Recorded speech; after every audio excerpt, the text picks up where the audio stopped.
Peace,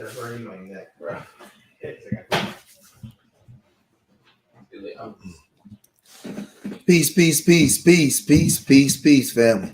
I'm George Macon. I'm over here with the most ever famous. Tell me your name. My name is Menelik. Menelik. His name is King Menelik. King Menelik, Emperor of Ethiopia. King Menelik. We're gonna talk to the family. Me and Menelik, we're gonna talk to the family today, man, about some of the things that he likes. And then I'm gonna give him some science history or information about some things that he may not know about. But you were telling me that you like animal science, so I asked you what type of animals you liked, and you told me what were the animals that you said you like. I gave you a Komodo dragon. I gave you a Tasmanian devil. The Komodo dragon, and the Tasmanian Devil. So we got two people in the room so far. For the people watching, let me know if our volume is good and you can hear us. Let us know if you can hear us. We're live here. I'm sitting with Menelik. I have Marvin on the other side. Marvin is teaching editing and how to do thumbnails for the videos that we actually make. Let me see. Oh, yeah. For the videos that we actually make, Marvin has a couple kids on his side. They're doing thumbnails, and he's teaching them how to edit the videos. We're also we're teaching kids how to work the cameras. So we'll be for now on, when we actually make the videos that we put up for the children now will do all the recording. They'll put up all the lights. They'll set up all the green screen. They'll do all the editing. They'll do all the thumbnails. And we're going to teach them how to do presentations. So on days like this, on the weekends, Saturdays, Fridays, instead of the kids being out on the corner, we have the kids in the home, and we're teaching them to do things constructive. So you said that you like the Komodo dragon. So what is it about the Komodo dragon that you actually like? What I like about the Komodo dragon is that it's unique in the ways of how it was made and stuff, because it's like no other one of the lizards in the world that are actually poisonous, and they're like very humongous for a lizard. Are they the biggest lizards of all the other lizards? Yes, they are. So what made you like the Komodo dragon? What made me like the Komodo dragon is how fascinating it is and unique from all the other lizards, because it's poisonous and it can actually swim very good. Where you nervous? No. Where do they live at? They live in the Indonesian islands and in the island of Komodo. Komodo. So they live in the Indonesia island and the island of Komodo. Okay, so let's share the screen then for me. Let's share the screen and let's look up some Komodo. Let's look up some actual Komodo dragons. Let's see. Let's look up Mr. Komodo. So we have here, hold on a second. Let me get this stupid thing out the way. So we have here Mark the Komodo dragon. The Komodo dragon. I'm sorry, Mark. So we're looking at what is here? What is this we're looking at? We're looking at a Komodo dragon. So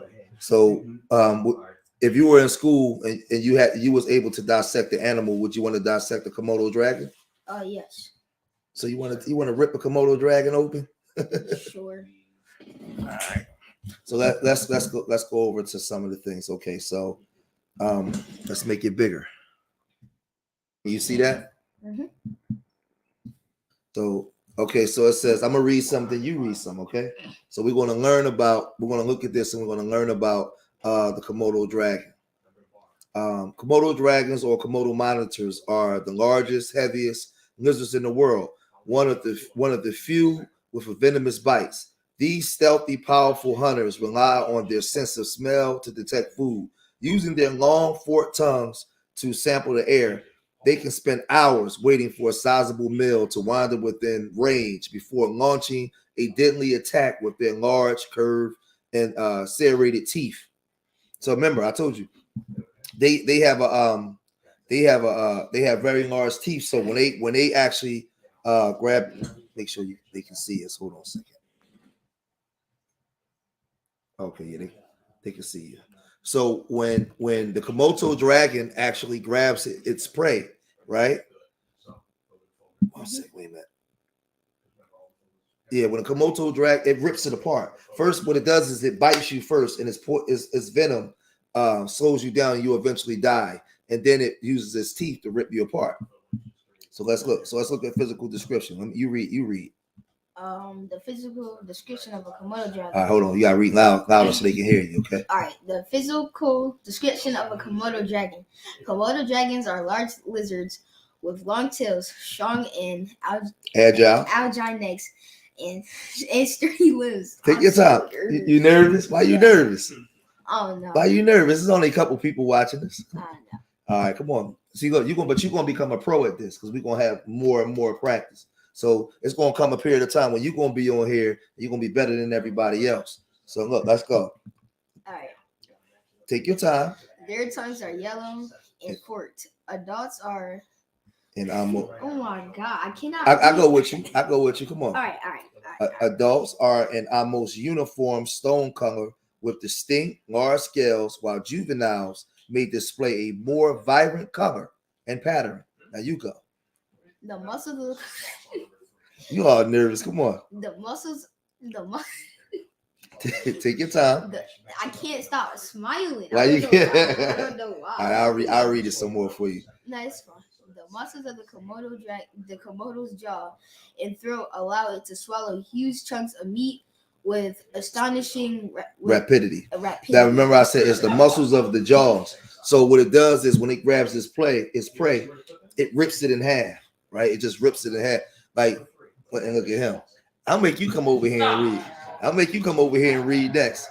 Several movable joints, such as the what is that? Intramandibular hinge opens the lower jaw unusually wide. The stomach expands easily, enabling an adult to consume up to 80% of its own body weight in a single meal, which most likely explains some exaggerated claims for immense weight is captured individuals. When threatened, Komodos can throw up the contents of their stomach to lessen their weight in order to flee. So that means that they can throw up some of the stuff out of their stomach so they can run faster if they're chased or threatened. But one thing about the Komodo dragon, if you chase the Komodo dragon and fight him, if he bites you, you're gonna die.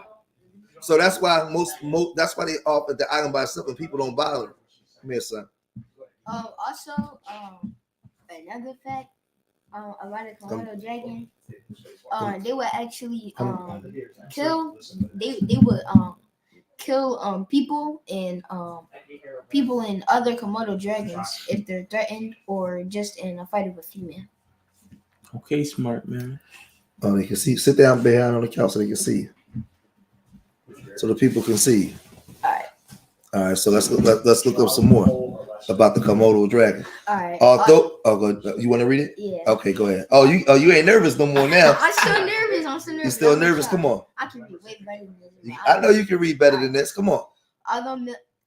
See, look. So look, yeah. I'm gonna tell you, know who all watching now? It's all grown-ups watching now. So they probably like, come on, man, Lee, come on, because we know you can read. You can read. You're actually one of my better students. Come on. All right.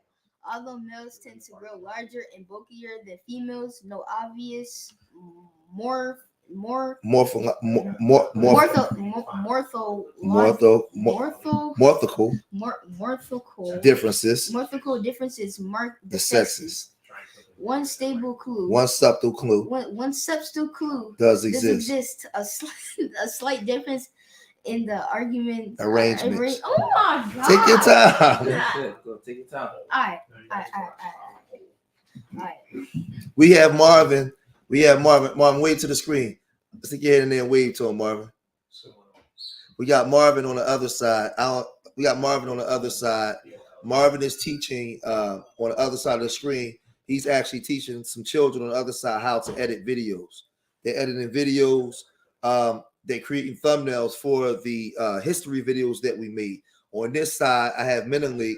Menelik was telling me about the animals that he liked. So we actually said we're gonna go live, and he wanted to read to y'all. He wanted to talk about the animals that he likes. So we on Urbannerds. We're taking it to the people. All right, so go ahead. Komodo, I read this part. Komodos remains a challenge for human researchers. The dragons themselves appear to have little trouble finding out who is who.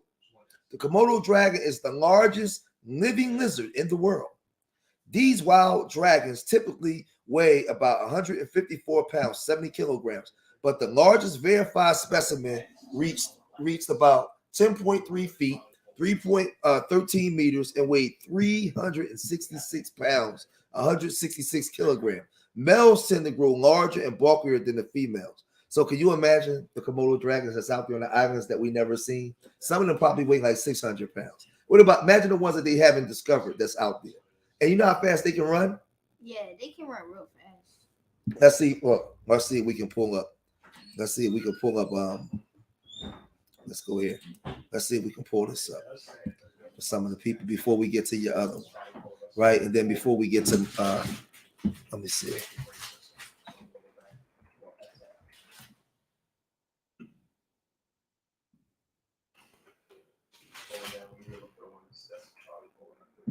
Moto. All right.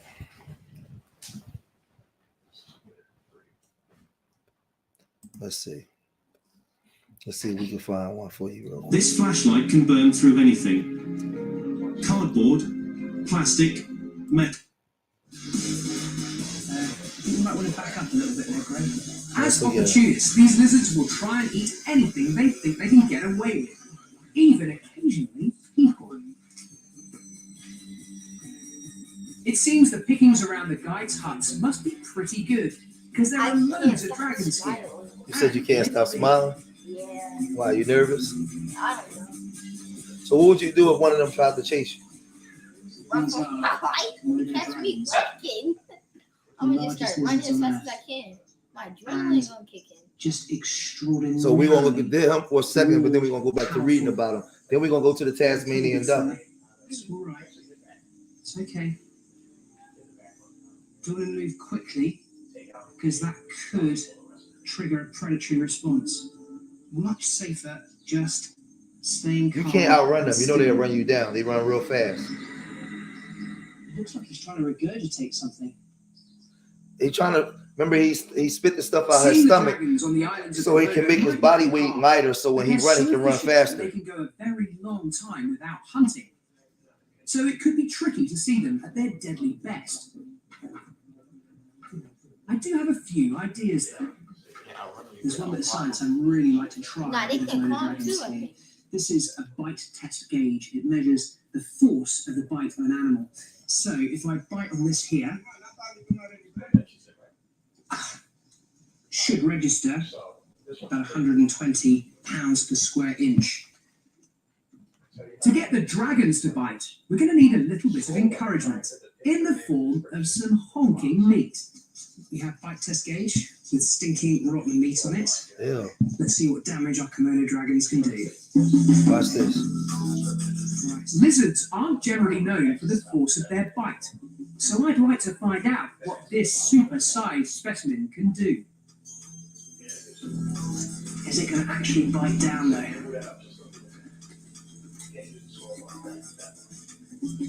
Okay, now that felt like more of a bite.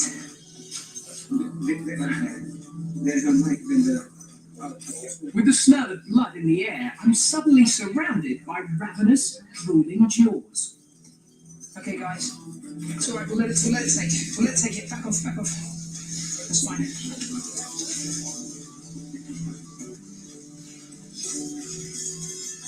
So they're just chomping away at it now. Let's see if they rip it apart. Hopefully, wow. I'll get the meat off there, and I'll be able to recover the bite test gauge and see what we registered.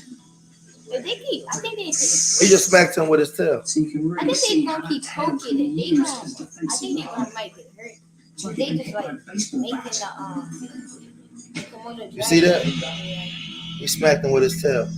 But I think Just gonna wait. they're gonna make them more the Komodo dragons more aggravated and aggravation because if they keep With the meat sticks, gone, it's just I like an carefully attempt go like, in oh, I'm to trying to see get a how much texture. power the dragons are packing.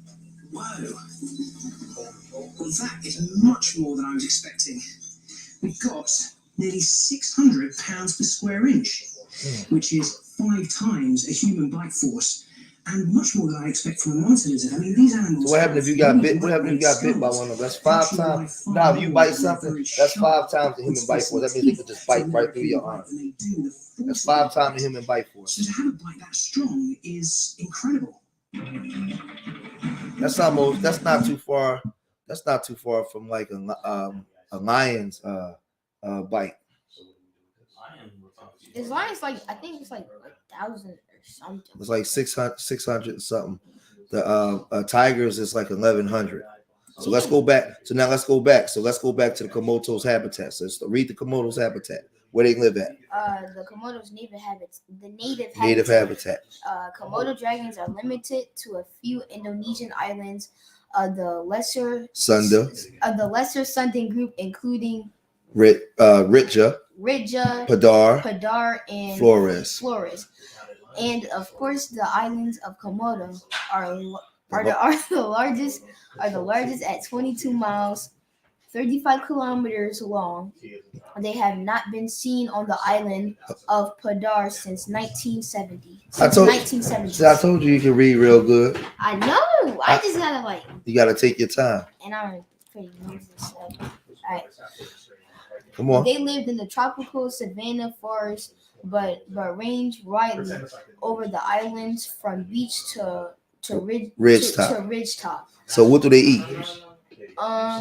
They eat mammals, and sometimes they will. I think they will carnivalize each other. I think. All right, so let's look at their diets real quick. Let's move this out the way. Food eating habits. Komodo dragons eat almost any kind of meat, scavenging for carcasses or stalking animals that range in size from small rodents to large water buffalo. Young feed primarily on small lizards and insects, as well as snakes and birds. If they live to be 5 years old, they move on to larger prey such as rodents, monkeys, goats, wild boars, and deer. The most popular meal. These reptiles are teetering predators at the top of the food chain and are cannibalistic. Although the Komodo dragon can briefly reach speeds of 10 to 13 miles per hour. So how you going to outrun him? Usain Bolt. He run faster than Usain Bolt. 10 to 13 miles per hour, 16 to 20. Its hunting strategy is based on stealth and power.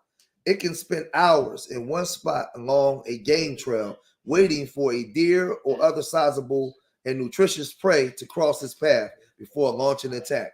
Most of the monitor's attempts at bringing down prey is unsuccessful. However, if it is able to bite its prey, bacteria and venom in its saliva will kill the prey within a few days. After the animal dies, which can take up to 4 days, the Komodo uses its powerful sense of smell to locate the body and kill. So what does that mean? What the part I just read, what did that mean? Well, after he bites you, I'm on, you all acting all nervous. I'm gonna read it again. So that way. Hold up. No, I don't want you to read it. I don't want you to read it. Look, it says most of the monitor's attempts at bringing down its prey is unsuccessful. However, if it is able to bite its prey, bacteria and venom in the saliva will kill the prey within a few days, right? Mm-hmm. After the animal dies, which can take up to 4 days, the Komodo uses its powerful sense of smell to locate the body. A kill is often shared between many Komodo dragons. So what does that mean? Explain that. I think with this few how do you say this?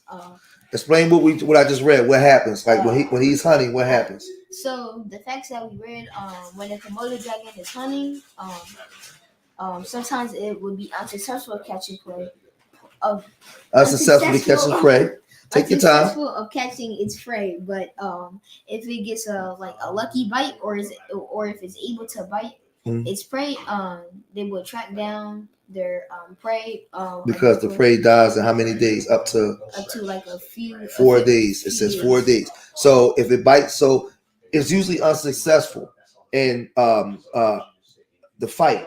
But if it bites the prey, if it bites this animal, within 4 days it'll die. But the powerful thing about the Komodo dragon is no matter how far away it got, he uses his sense of smell to track it down to get the carcass. So then once he locates the body, a kill is often shared with his Komodo dragon friends. That's actually, I like that, because now it's just showing us more detail about the Komodo dragon and of his abilities, of his powerful sense of smell, and there you go, and how it uses its uniqueness, like how it actually uses its saliva, like not the teeth, the saliva. That's his weapon. Yeah, like a snake's venom, but it uses its saliva, which has bacteria, and I think the bacteria comes from all the decayed carcasses they eat. But yeah, the venom in their saliva and the bacteria, that's crazy. How to use that to kill their prey. So look, hold on. Watch this though. See, because you said you like the monitors, right? You like them. So that way when you're in school and you have to do like a science project and they ask you, Menelik, we want you to do a science project. You may want to do it on the Komodo dragon, because we're going over the Komodo dragon and then we're going to go over the Tasmanian Devil. Monitors can see objects as far away as 980 feet. That's 300 meters. So vision does play a role in hunting, especially as their eyes are better at picking up movement that is discerning. Wait a minute. Than at discerning stationary objects. Their retinas possess only cones, so they can be able to distinguish color, but have poor vision in dim light. They have much smaller hearing range than humans, and as a result, cannot hear sounds like low-pitched voices or high-pitched voices. So now we was getting chased by some Komodos. All we got to do is what? Be quiet. There you go. All we got to do is whisper, because they can't hear that good. And they can't see that good in the dark. The Komodo dragon's sense of smell is its primary food detector. It uses its long yellow forked tongue to sample the air, and then moves the forked tip of its tongue to the roof of its mouth, where it makes contact with the Jacobson organ. These chemical analyzers smell prey such as deer by recognizing airborne molecules. Its concentration of molecules present on the left tip of the tongue is greater than the sample on the right. The Komodo dragon knows that the deer is approaching from the left. This system, along with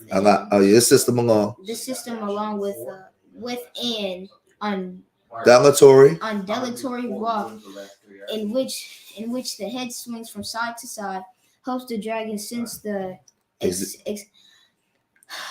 take your time. Existence and direction of food. At times, these reptiles can smell carrion. At times, these reptiles can smell carrion, or riding flesh up to 2.5 miles, 4 kilometers away. 4 kilometers so away. Their sense of smell is so strong that they can smell rotten flesh from 2.5 miles away.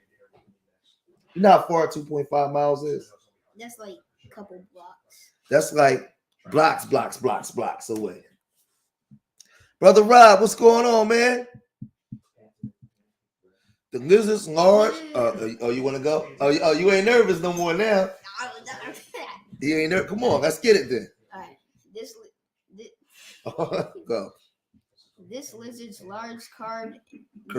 Oh my God! Take your time. It don't matter if you mess up. Look, you got all adults watching you. They telling you. They cheering you on.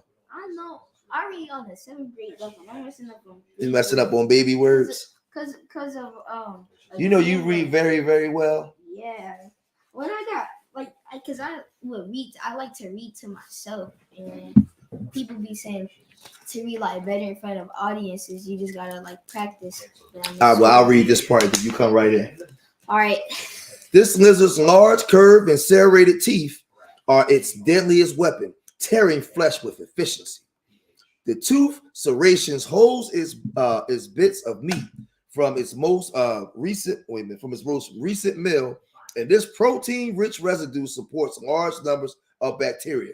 Some of 50 different bacterial strains, at least 7 of which are highly septic, have been found in the saliva. Researchers have also documented a venom gland and the dragon's lower jaw. In addition to the harmful bacteria, the venom prevents the blood from clotting, which causes massive blood loss and induces shock. So this is how they kill you. So when it bites you, they have some venom in there too. Separate from the bacteria that kill you, they got some venomous there's some venom in there that bites you and it prevents your blood from clotting. So when they bite you, you just bleed out and you bleed to death. That's terrible. The Komodo's bite may be deadly, but not to another Komodo dragon. Those wounded while sparring with each other appear to be unaffected by the bacteria and venom. The reason why they're unaffected by the bacteria and venom because they're immune to it. You know what that means?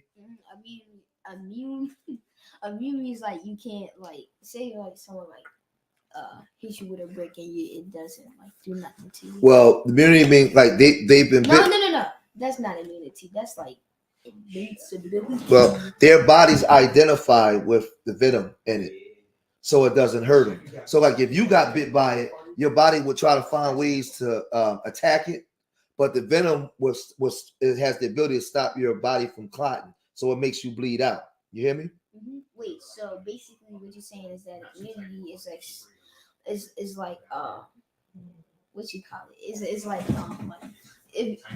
oh my god. Why you acting all nervous? I don't know. I can't think of anything right now.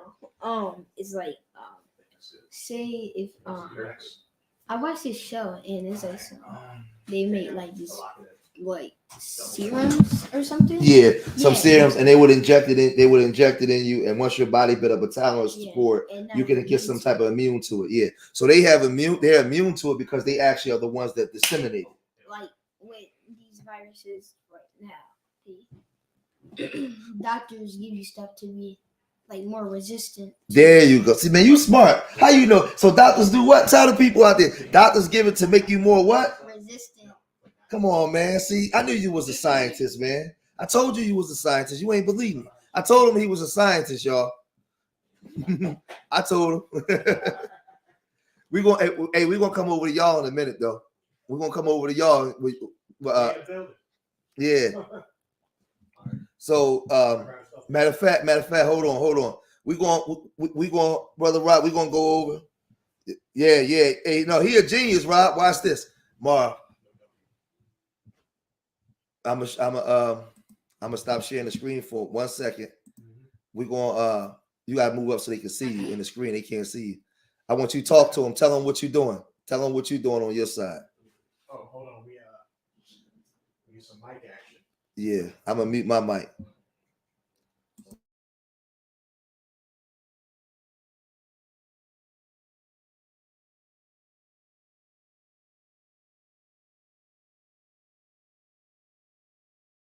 Hold on.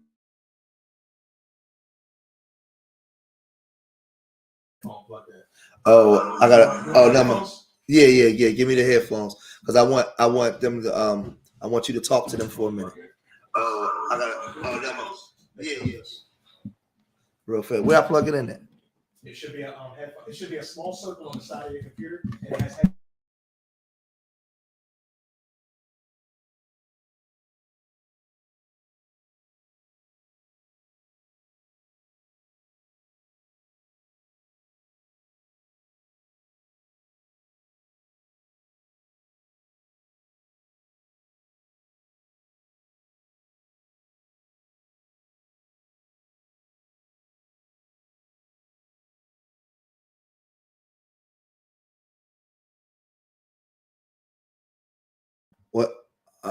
Hold on, y'all. They can hear you. All right, give me 1 second. Give us 1 second, y'all. 1 second. We're switching over real fast.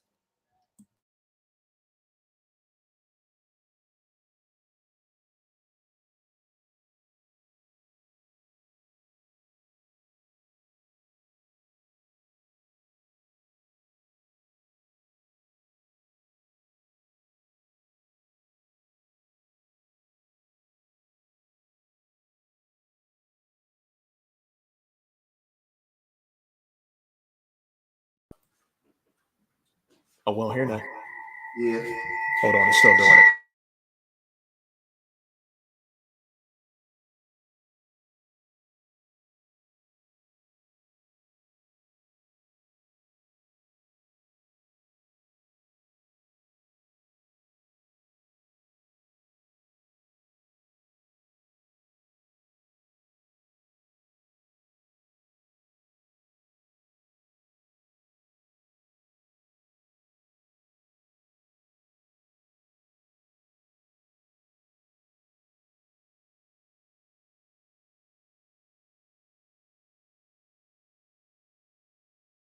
Yeah, I mean.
Muted again.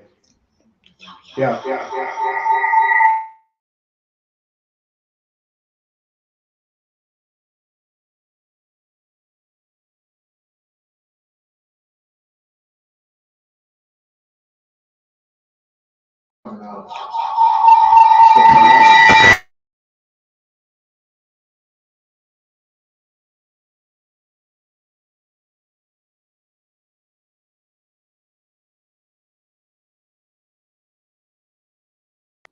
Yeah.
Let's see if they can hear you.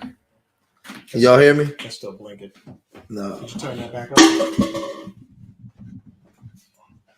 Yeah. Oh, give me the headphones. I can tell if I can hear you or not. Yeah, I don't think they can hear me though. I don't think so. Now, if I get you to leave the room, it will leave us as primary and then they'll hear us. Oh yeah, he said he can hear me. Can you hear me enough? Anything? Yeah. All right, so what's up, Chaos? All right, come on back. My microphone is blinking though. I don't know why it's blinking. Now we're moving on And to this thing. Tasmanian Devil. Why this thing doing that? All right, we back on. Oh wow. You back on? Oh, so okay. All right, so we back. What I was trying to do, but we can't do it. I was trying to get Marvin. Marvin is on the other side, as you can see in the screen. Marvin is in the screen here. Yeah, he has my son and Mark. They're actually editing videos and doing thumbnails. But for all the videos that we made, how do I make them? No, I want to make. How do I make y'all the big picture? Good question. Don't click on us, I guess. I want to make y'all the actual big picture. Does it work if you double click on our screen? Nope. Yeah, well, you can see Marvin, the videos that we've done, the videos that we've made here on Saturday. We have the kids now, they're learning how to edit their own videos. So those videos that we did on the Urbannerds, they're editing their own videos, they're creating their own thumbnails, they're learning how to set up their own lights, plug up the laptops up to the big screen on the TV, up to the big screen. BMT, yeah. So with that, brother Rob, they're learning how to set the camera. We're teaching them how to set the cameras up, do the recordings, right? Do the different takes. So now they're learning how to do all the things that you would do with the green screen, the laptops. We're in here. They're learning how to do all that on their own. So now when it's time for us to do the videos, the science projects, the history videos, all I have to do is write the content out, and then they can come up and set up the whole thing. Chaos. They can set up the green screen. Mark is going to be efficient in doing the thumbnails. So now as Urbannerds channel begin to grow, we don't have to go outside, Rob or BMT, to look for anybody to do the work. We taught the kids how to do it themselves. Then we got young brothers. Yeah, stage lighting. Then we got well articulate brothers like Menonly. He doesn't like the editing part. Menonly likes to get in front of the camera and talk. He likes to get in front of the camera and he likes to talk to the people. So we're gonna share the screen. We're gonna get back to it because I got some stuff that I actually want to show him. So we're gonna go from the Komodo Dragon. We're gonna go to Tasmanian Devil. all right. Let's share the screen again. Like All right, pay attention. Let's see. This part. Hold on. Scroll bigger. Let me go here. Yours is. This is where she stops talking. So this is where she puts your earphones on. You'll see. This is the pantograph, right? Listen. All right, let's share the screen again. See? When she stops talking, it goes right here. So the picture must line up to that. Now this is the next one. Listen, you gotta hear the video. So you said why you like this ugly animal? It's not ugly. What you like about this ugly Because animal? they're Come here, fierce. Mark. Come here, Mark. The reason why I like the Tasmanian Devil. Why you ain't just having on just now, so It's not ugly. come back this way. This is different. Ain't this an ugly? No, in the middle so they can see you. Ain't this ugly, Mark? It's called a Tasmanian Devil. He like this Tasmanian Devil. All right, so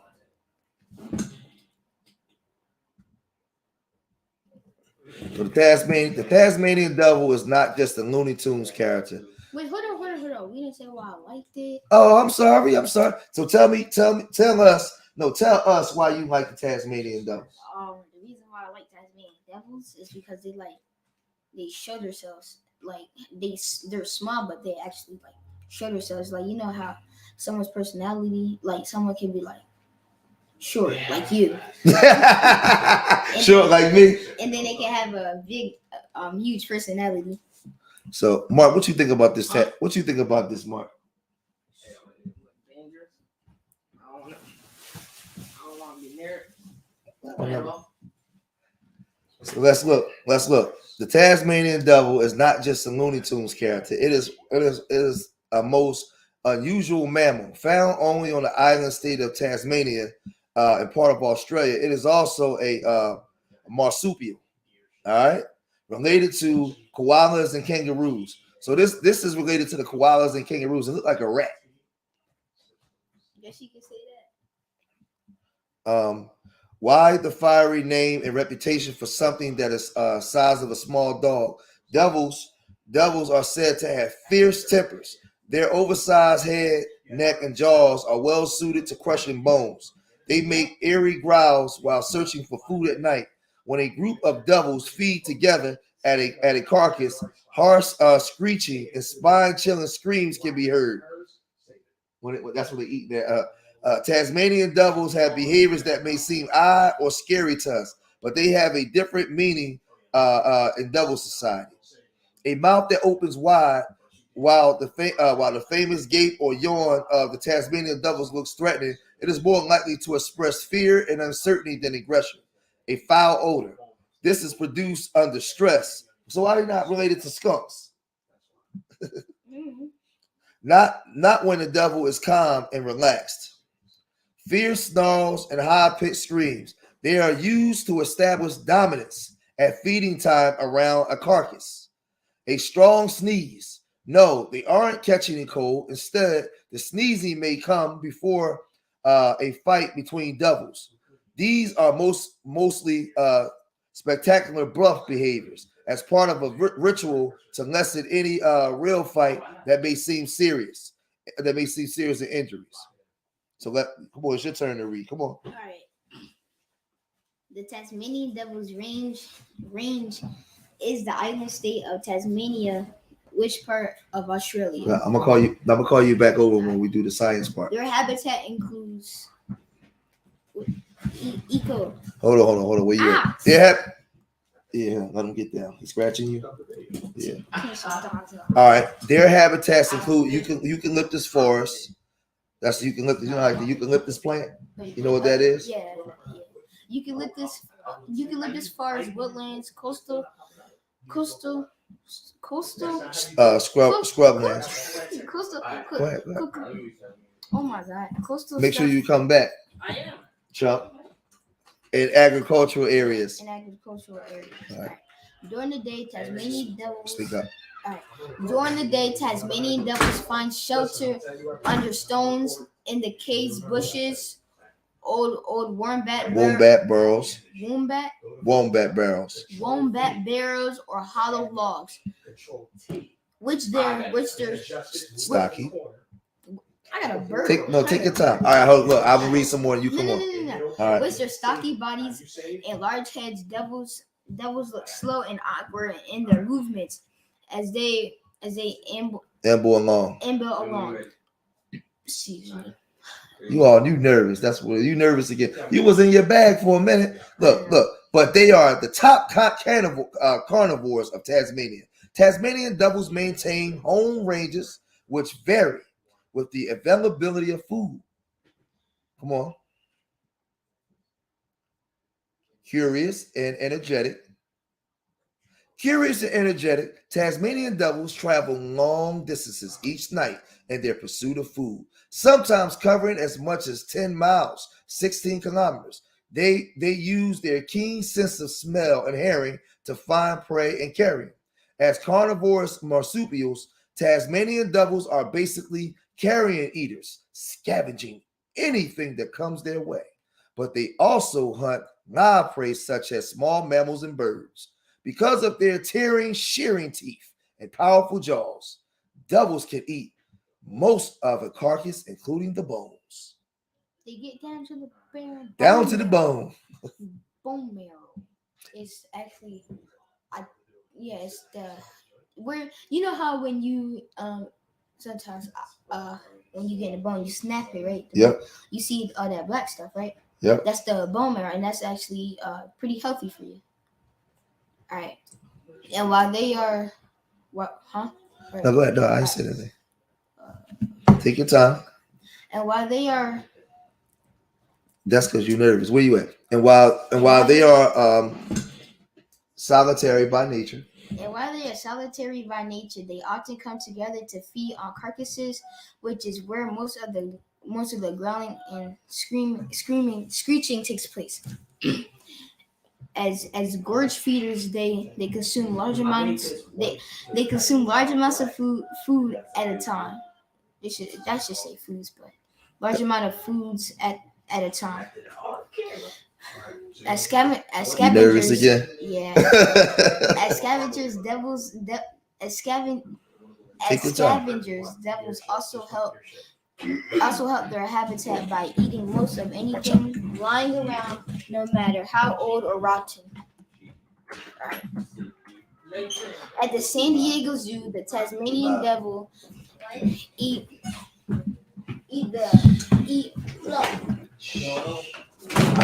that web rabbit, mice, rats, and fish, as well as cow bones to chew.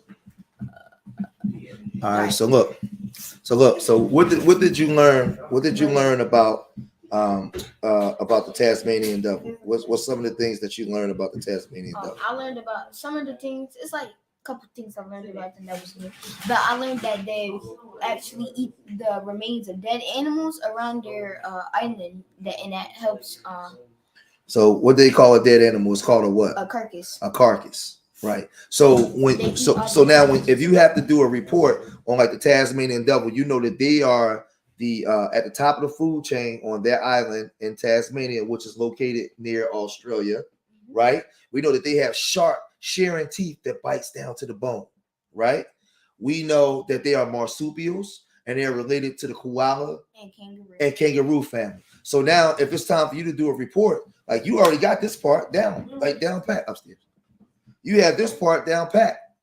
Like you know how to do. You will understand. You will understand. Like they make loud noises. They also let off a foul odor, right? When they're afraid, they make high pitched noises, and when they search for food, they search up to 15, 16 miles, right? Looking for food, right? So what we're gonna do, we're gonna go over to one of my guys. So before we do that though, right? Their gestation days is 21 days. Young remain in the mother's pouch for 4 months. So when she gets pregnant, they remains in the pouch for 4 months, right? Number of young at birth up to 50, but only a maximum of 4 survive in the pouch.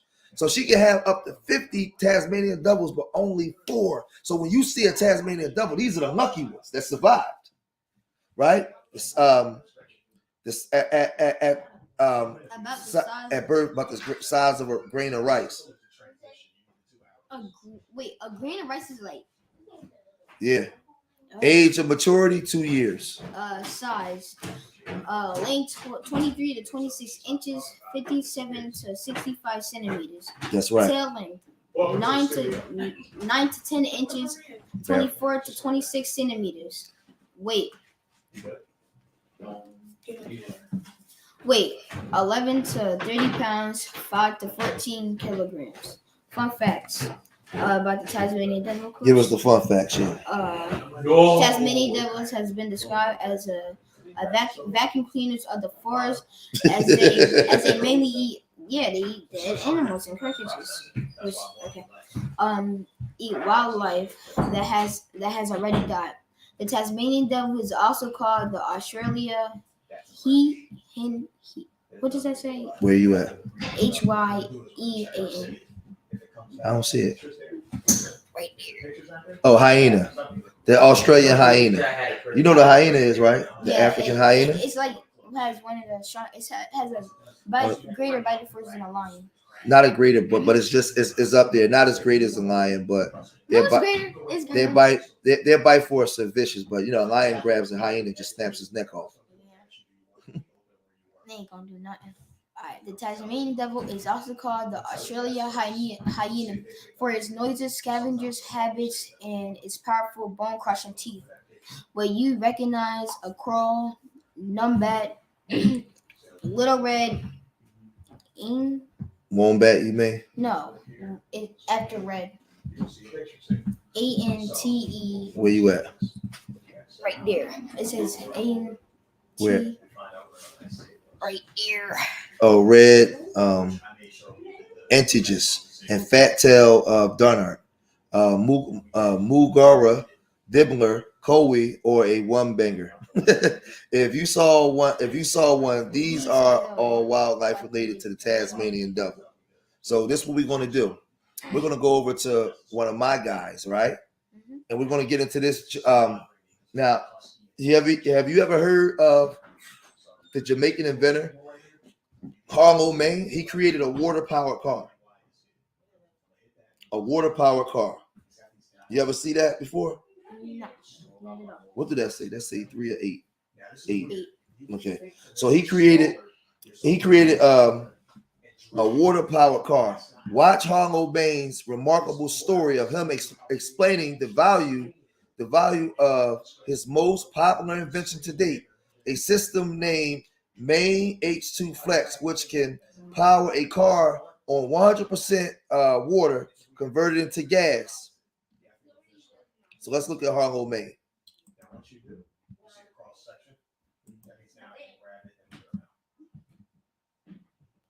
Where's the volume at?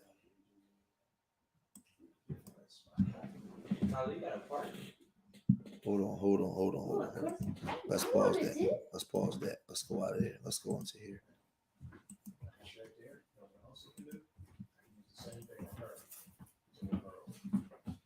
There's no sound. Mar, you pressed something and took the sound out. On the YouTube, we don't have no sound. The YouTube sound ain't working no more. No, we had it until whatever we start doing. What do you mean? If you just had it that whole time. No, we didn't have it. No, I said everything else just did. Y'all had no sound. no. We had no YouTube. We don't have any. I can't. The YouTube videos. There's no sound in it. That whole time there was no sound. Did you bring it in? We had sound before. Now we don't. I know. What I'm saying is everything y'all just did since I came over there had no sound. No, they can hear us, but we didn't play the YouTube videos. I'm playing the YouTube video, and it has no sound.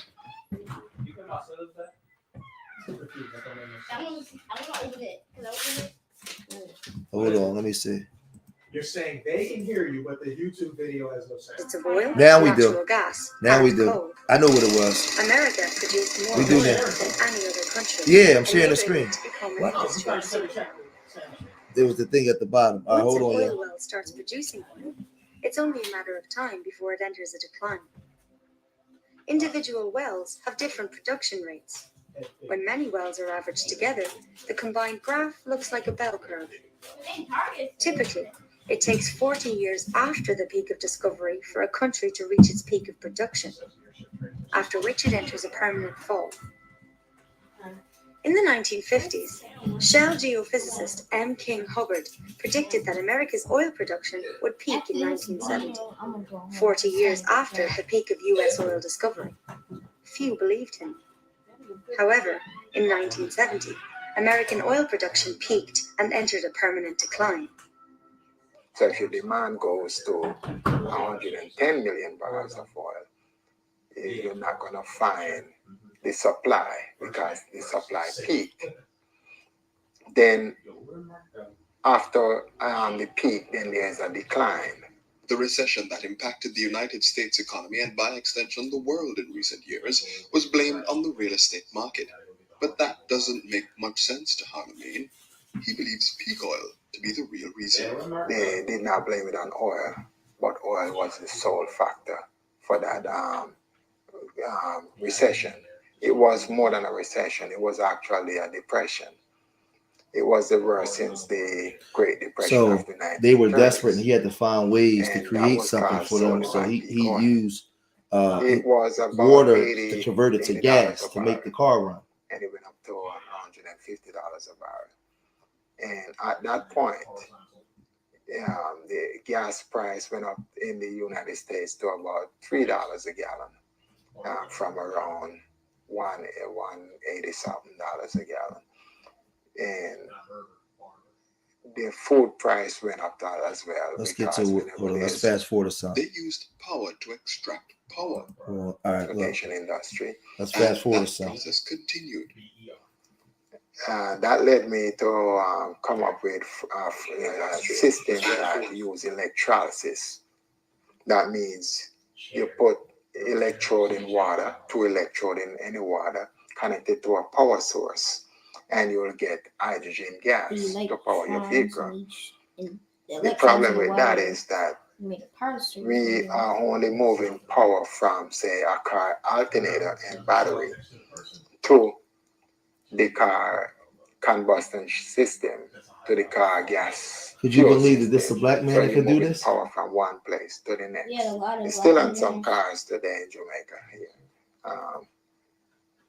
It was hard to see the savings. A person have to be driving all day, like a taxi operator, in order to see the savings.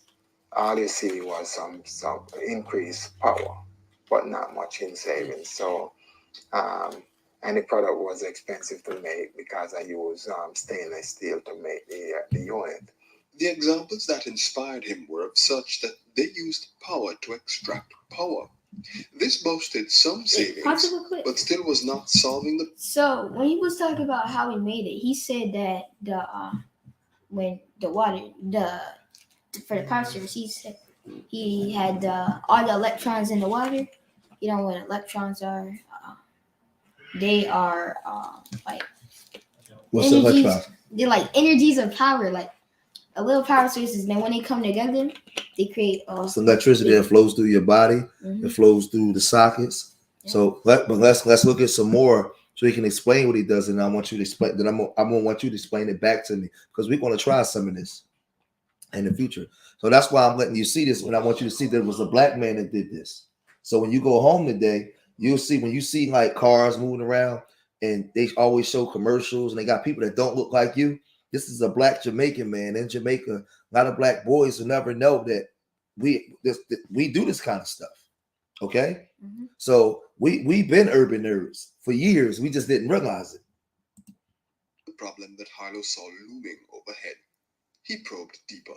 I went and started research in using a chemical reaction, and looked around at several metals and silicon, and found out that aluminum got the same amount of energy as oil. You heard that? He said, what did he say? He said, what was it? It got the same amount of energy as oil? Aluminum. So remember that. Aluminum has the same amount of energy as oil. I looked deeply into aluminum, found that it's renewable. Once you use aluminum, it turns into alumina, which can be smelted back into aluminum without end. So it is renewable. It's not really cheap. It takes a lot of energy. However, the aluminum that we use today are mostly smelted near a dam. When smelting aluminum, we use renewable energy sources. Well, not me per se, but that's what is used today, and has been used for over some 50 years. They use Overdam, which is what you call those places, and Niagara Falls, which is a renewable source, hydroelectricity, for instance, to smelt alumina into aluminum. So it is renewable. So how unique is this technology anyway? People have tried that in many labs and many universities, but they never went as far as I did. As far as putting that into a product that's useful. We asked Harlemagne to reveal the hidden secrets of his device. So I found out that water will eat aluminum, and water is H2O, When it eats aluminum, you get H2 from water, which is hydrogen. The O is kept back, which is oxygen. That's kept back into the aluminum. You listening? Or the alumina as it's melted. So he gonna make the car run off of doing this. I combine water, use some kind of electrolyte, which I call lye or caustic soda, put in the water to remove the shiny protective coating on the aluminum itself. Once the protective coating has been removed, what we got is the water eating the aluminum, creating huge amount of hydrogen gas, and that comes out at high pressure, about 250 psi. BMW are currently using this technology in one of their latest series of hybrid vehicles. However, there are a handful of gas stations in the United States and Europe that may supply cars with hydrogen gas, which is what is produced by topping up with water. But Harlem-Maine has made a product as opposed to a car. This product can be placed in any car and enable it to run on water. That's smart. So how long does it take to install? It can be installed within 10 minutes. Simple as just put it in your intake manifold or connect it with a T connector to your fuel line, and you're done. Talk of new technology is always now. Oil is something that's they predict it won't last forever on the planet, but water will. You can't get rid of water. You can't. Water never gets so. They make water control. Oil is it's not a natural resource. It's Go ahead. It's what is it? It's a non-renewable resource. There you go. Come on, man. I knew you had it. It's a non-renewable resource, right? It's like coal. We running out of coal. Right. So, but water is something that even when it burns and turns into steam, it goes back up into the air, and then you have condensation. Evaporation, and it comes back down, right? So it's like a cycle. They keep cycling itself. So you can't get rid of water. So now you can power electricity from water, and now you can power a car to run off water. So now if you power cars to run off water and not oil, it kills the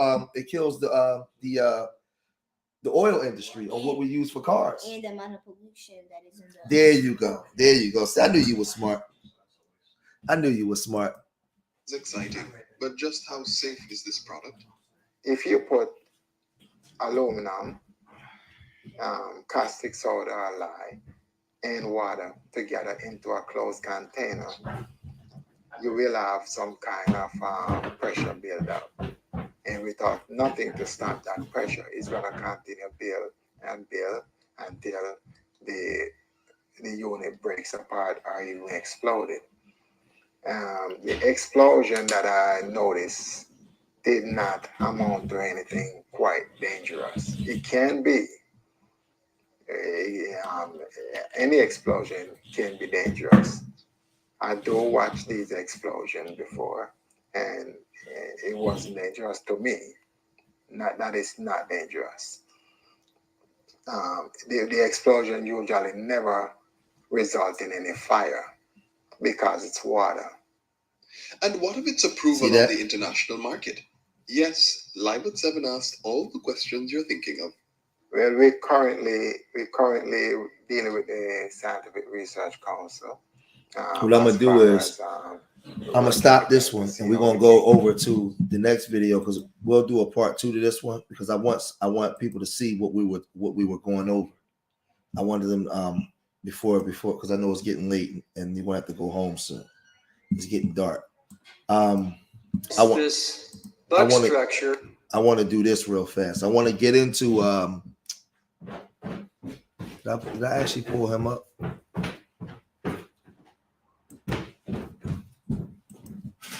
Yeah, I want to get into Victor Grimnikov, right? And Victor Grimnikov was showing that you can actually create levitation or the energy force fields around like the beetle wings, right? Mm-hmm. The beetle wings. So let's actually look at that. Look at what he was teaching.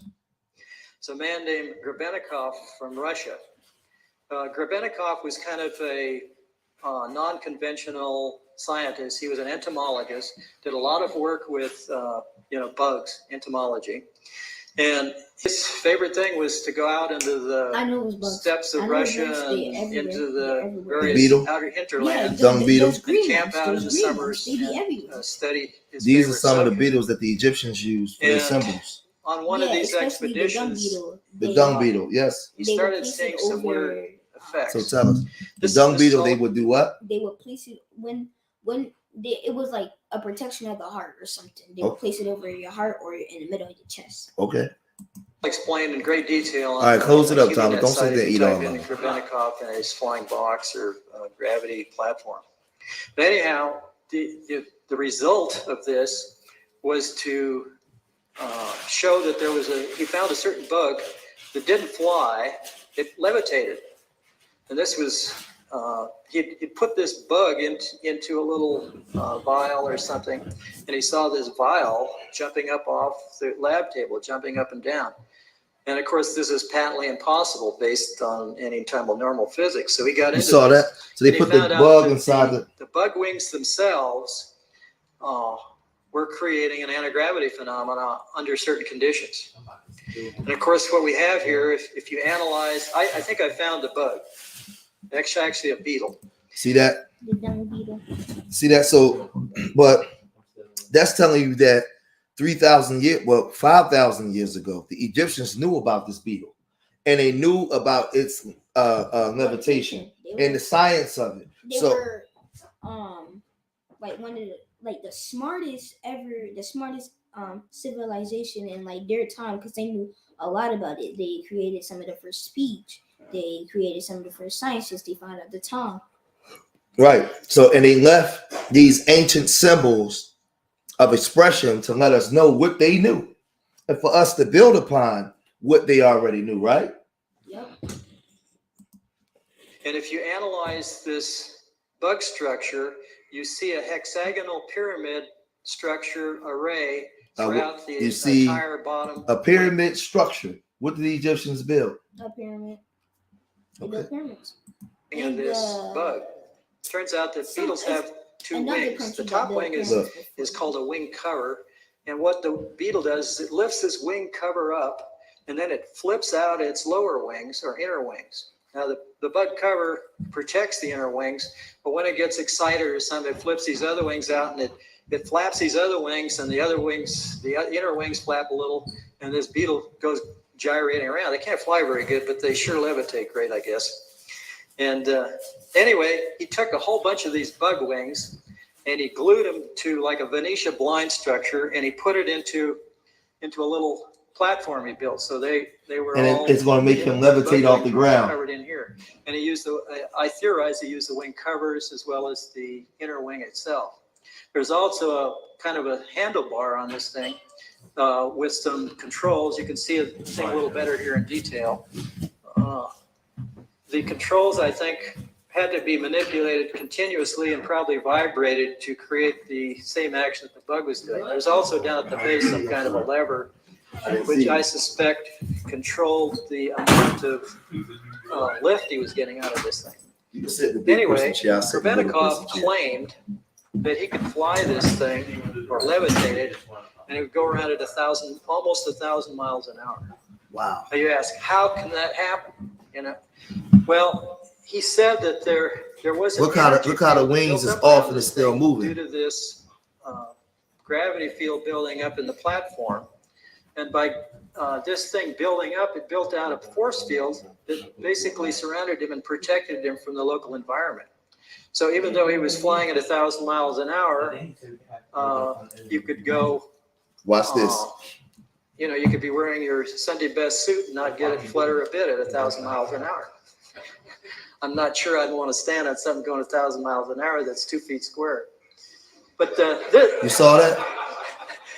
This picture here shows him sitting on the ground. It creates its own gravity field around him. us. So anything that gets there, it pushes it away. This is the platform with him on it. So it's about 3 to 6 feet above the ground, because here's the shadow. You see it bounce off? We don't know that though. We don't know that though. Other things he did with shape, Because if they almost anything, mirror the stuff that I just. because if they used like they threw books at it and stuff, and it bounced right. Everything was bouncing off. So and then he put a bunch of the wings under this platform and stood on it, and it levitated in the air.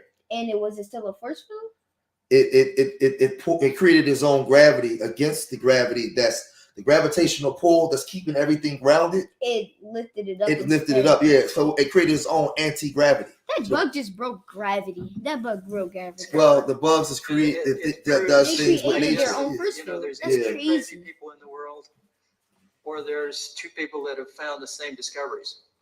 So I think that this is a valid phenomenon, and I'll show you why. I want that power. You want that power? Force field. Next slide is a micrograph that I took of a beetle Just having inner one of my wing. glued to my clothes. This is at 100x. Bounce back. If you look closely at this thing, you can see rows of bumps all along the bottom of this wing. Each row is staggered from the next row next to it. And this is all over the surface of the bottom of the wing. Now, I don't know of any aerodynamic surface that has bumps all over the bottom to help it fly better. If you blow this up to 430x, you can start to see some of this microstructure of the cells that form where these bumps are. The next slide at 970x, you start to see what these bumps that stick up are.